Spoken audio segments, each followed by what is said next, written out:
What's up, everybody? Welcome to Podcast Now. I'm Alex, and in this video, I want to talk about some new Star Wars Jedi Survivor info. This comes from Game Informer. They did an interview today with the game director of Survivor, and there was quite a few new things talked about. So, first thing was 5 fully realized stances in the game. A lot of it depends on the enemies that you're coming across. It's advantageous to use certain types of stances against certain types of enemies, and it's up for the player to figure that out. It requires the player to break down the enemies and figure out what the best weapon of choice is. These new stances include a dual blade option. Another one is him wielding a blaster and a lightsaber, so that is absolutely confirmed. And then they say it's been 5 years since the first game, and the dark times are still in full swing. He's an unconventional Jedi, and he has to do unconventional things, so something that would be frowned upon during the height of the Jedi Order. Cal's finding he's going to do whatever it takes. You also have the Kylo Ren, the crossguard style lightsaber. It's a more confident approach. It's weighty, it's beefy,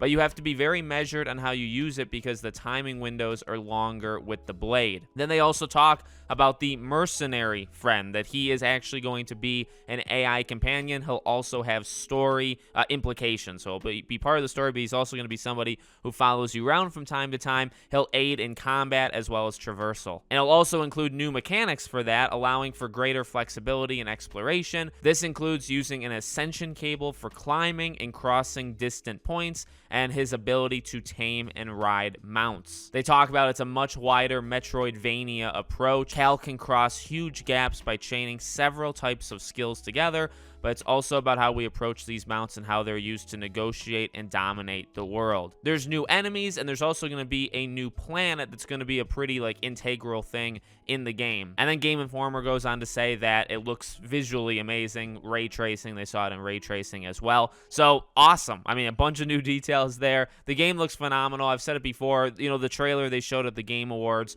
really, I think, was one of the best trailers that you could do, not just relying on CG, right? Doing hey, we're just going to show you the game, and hopefully, you guys are going to like it. And yes, having a lot of faith in just the actual base game is what they kind of did here, and I think they absolutely nailed it. So cannot wait for March. All this stuff sounds awesome. The new fighting stances, we finally again get that confirmation that you can use just a single lightsaber and a blaster. There was speculation of that, but obviously now it's confirmed. The dual blade option, I mean, they're just giving fans what they want, and that's honestly a really, really good thing. So let me know what you guys think in the comments. Make sure you guys are subscribed, bell icon turned on, and I'll see you all on the next one.